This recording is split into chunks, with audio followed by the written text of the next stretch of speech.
Hello and welcome to Tabletop Oddity. My name is Jay and today we've had the FAQ released for Kill Team. I couldn't actually find this on the website. I had to go in the Discord and find it. But yeah, I thought we'd very quickly go through it. I've scanned it and I'm just picking out some interesting questions and points.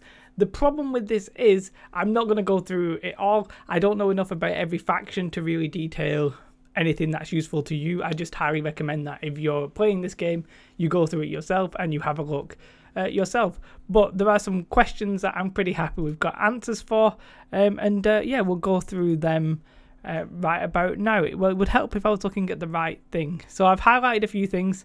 The fact of the matter is, in the errata, it actually changes quite a lot.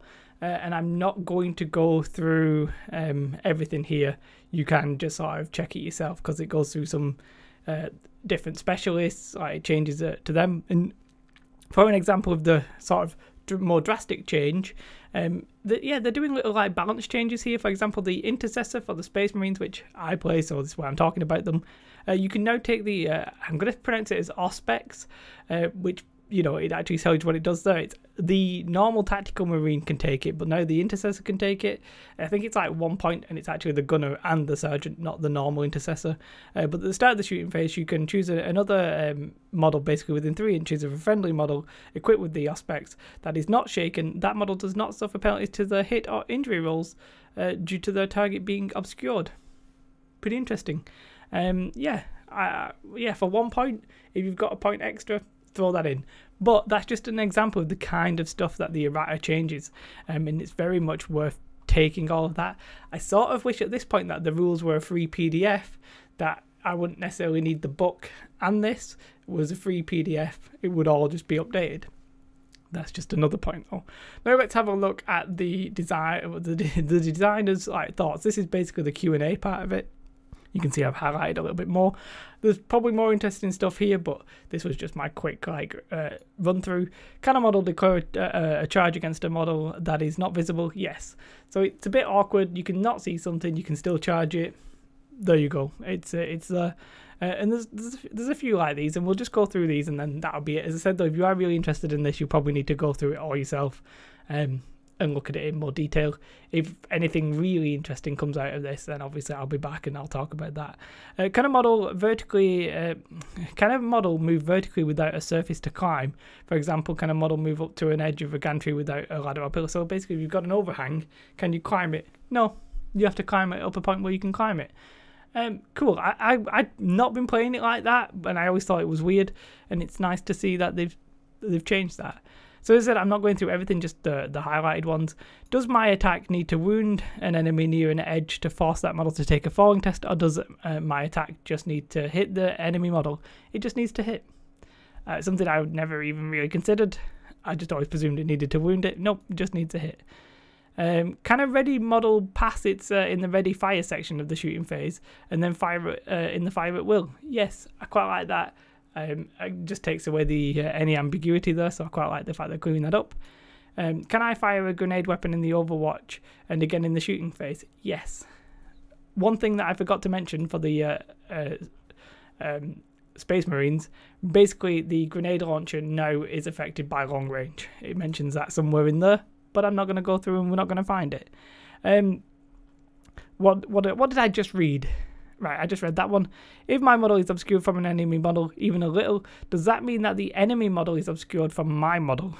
So this is talking about who can see who. So, yeah, it's imagine if you're looking out of a window and your opponent's in the open or that kind of thing. Let's just say in the open. The one that's in the open and it's shooting me. Well, I'm obscured because I'm behind the window, but is that model who's in the open obscured? It depends where you shoot from. This is just saying you can shoot from any part of the model. Now, the interesting part of this is it does say that you can shoot from any part of the model. So presumably you can even pick the end of the gun. Obviously for obscured, that doesn't count. So this is a bit of a tricky one. I would probably like to see that really clarified, even more than that. But for now, I'm happy enough with it. So there's a few more. This one well, we'll do the fight phase one. Can a model whose charge failed in a fight? Wow, I can't speak. Basically, can you fight in the fight phase if you charge and you failed? The answer is yes, if somehow you get within combat, like somebody else charges you. Pretty interesting to know. Is the vertical distance considered when measuring between objective markers? No. Now that one sort of blows my mind because I played it as yes, which I guess it makes sense. It's like infinite distance. Does it? I don't know. It's weird. The vertical distance isn't considered. So if you're on different ledges, like your marker's here, but you're here, that counts because you're within 2 inches of it, or whatever the distance is. Interesting. I'm not sure I like that one, but okay, fine. Gooderino. Doesn't really make any sense in my head, my speech. And that's all I did. Because, quite frankly, as you can see, it's quite a comprehensive list. And I'm fairly sure I've missed probably some important things out of this. But, well, there you have it. I highly recommend that you read it. The reason I'm sort of rushing is I need to get ready for an X-Wing event tomorrow. And I'm not semi-prepared, and it's 9 o'clock tonight. And, yeah, I need to get sorted. So this is just a video to say that it's out. Very quickly look through some of the rules that I think are interesting.